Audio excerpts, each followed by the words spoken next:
নমস্কার সম্মানীয় দর্শকবৃন্দরা। তো আপনারা যদি পিএম কিষাণ সম্মান নিধি প্রকল্পের একজন উপভোক্তা হয়ে থাকেন তাহলে আপনার জন্য বিরাট বড় খুশির খবর। তো আপনারা জানেন যে পিএম কিষাণ প্রকল্পের ১৬তম কিস্তির টাকা ২৮শে ফেব্রুয়ারি ২০২৪ তারিখে প্রধানমন্ত্রী নরেন্দ্র মোদী সমস্ত উপভোক্তার অ্যাকাউন্টে ট্রান্সফার করে দিয়েছেন। তো এবার ১৭তম কিস্তির টাকা দেওয়ার পালা। তো কবে থেকে ১৭তম কিস্তির টাকা দেওয়া হবে এই নিয়ে কিন্তু নতুন আপডেট চলে আসলো। তো আজকের ভিডিওতে দেখিয়ে দেবো যে আপডেটে কী বলা হয়েছে এবং কারা কারা টাকা পাবেন কারা কারা টাকা পাবেন না বিস্তারিত তথ্য দেখিয়ে দেবো আজকের ভিডিওতে, তাই ভিডিওটি শেষ পর্যন্ত অবশ্যই দেখবেন। তো চলুন বন্ধুরা ভিডিও শুরু করা যাক। তো দেখুন, এই সংক্রান্ত আপডেটে বলা হয়েছে আপনি যদি পিএম কিষাণ সম্মান নিধি যোজনার একজন সুবিধাভোগী হন তাহলে আপনাদের জন্য খুশির খবর, ভোটের আগেই মিলতে পারে ১৭তম কিস্তির টাকা। তো বন্ধুরা, আপনারা জানেন যে ইতিমধ্যে কিন্তু লোকসভা ভোট ঘোষণা হয়ে গিয়েছে। আগামী ১৯শে এপ্রিল থেকে কিন্তু ভোট শুরু হবে। তো আপনারা পিএম কিষাণ প্রকল্পের টাকা ভোটের আগে পাবেন না পরে পাবেন, দেখুন এই নিয়ে নিচে বলা হয়েছে কি এই পিএম কিষাণ যোজনা। প্রধানমন্ত্রী কিষাণ সম্মান নিধি যোজনা হলো কেন্দ্রীয় সরকার পরিচালিত একটি প্রকল্প যার মাধ্যমে সরকার প্রতি বছর ৩টি কিস্তিতে ২০০০ করে মোট ৬০০০ টাকা কৃষকদের ব্যাঙ্ক অ্যাকাউন্টে ট্রান্সফার করেন।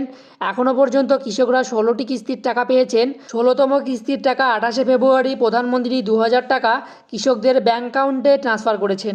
তো বন্ধুরা জানেন যে পিএম কিষাণ প্রকল্পের ১৬তম কিস্তির টাকা কিন্তু ২৮শে ফেব্রুয়ারি প্রধানমন্ত্রী সমস্ত উপভোক্তার অ্যাকাউন্টে কিন্তু ট্রান্সফার করেছেন। তো এবার কিন্তু ১৭তম কিস্তির টাকা দেওয়ার পালা। তো কবে থেকে আপনারা ১৭তম কিস্তির টাকা পাবেন দেখুন এই নিয়ে নিচে বলা হয়েছে এই কৃষকরা এই প্রকল্পের সুবিধা পাবেন না। তো দেখে নিচ্ছি কোন কোন কৃষকরা এবার ১৭তম কিস্তির টাকা পাবেন না। তো যারা ইকেওয়াইসি প্রক্রিয়া সম্পন্ন করেননি তারা পিএম কিষাণ সম্মান নিধি প্রকল্পের সুবিধা পাবেন না। তো বন্ধুরা, যারা যারা এখনও পর্যন্ত ইকেওয়াইসি করেননি তারা কিন্তু ১৭তম কিস্তির টাকা পাবেন না। তো যারা যারা এখনও পর্যন্ত করেননি তারা খুব তাড়াতাড়ি কিন্তু ইকেওয়াইসি করে নেবেন, তা না হলে কিন্তু অ্যাকাউন্টে টাকা ঢুকবে না। এমন পরিস্থিতিতে এই প্রকল্পের সুবিধা পেতে হলে কৃষকদের প্রথমে পিএম কিষাণের অফিসিয়াল ওয়েবসাইটে গিয়ে ইকেওয়াইসি প্রক্রিয়া সম্পন্ন করতে হবে এবং জমি যাচাই প্রক্রিয়া, আর আপনি যদি এগুলো না করেন তো পিএম কিষাণ সম্মান নিধি প্রকল্পের টাকা পাবেন না।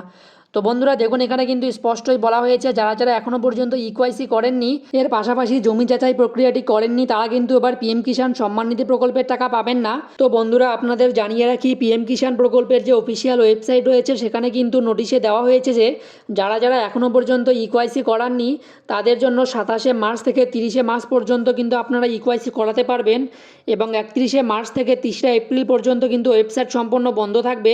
তো আপনি যদি ৩০শে মার্চের আগে ইকেওয়াইসি সম্পন্ন না করেন তাহলে আপনি যদি ১৬তম কিস্তির টাকা বাকি থেকে থাকে সেটাও কিন্তু আপনারা পাবেন না। এর পাশাপাশি ১৭তম কিস্তির টাকা পেতেও কিন্তু আপনার দেরি হয়ে যাবে। তো যারা যারা এখনও পর্যন্ত করাননি তারা ৩০শে মার্চের আগে পিএম কিষাণ প্রকল্পের অফিসিয়াল ওয়েবসাইটে গিয়ে ইকেওয়াইসিটি সম্পন্ন করবেন। তো বন্ধুরা দেখুন, এরপরে বলা হয়েছে পিএম কিষাণ প্রকল্পের ১৭তম কিস্তির টাকা কবে দেবে। তো দেখুন, এখানে বলা হয়েছে পিএম কিষাণ সম্মান নিধি যোজনার পরবর্তী কিস্তির টাকা অর্থাৎ ১৭তম কিস্তির টাকা মে মাসের প্রথম সপ্তাহে স্থানান্তর করা হবে।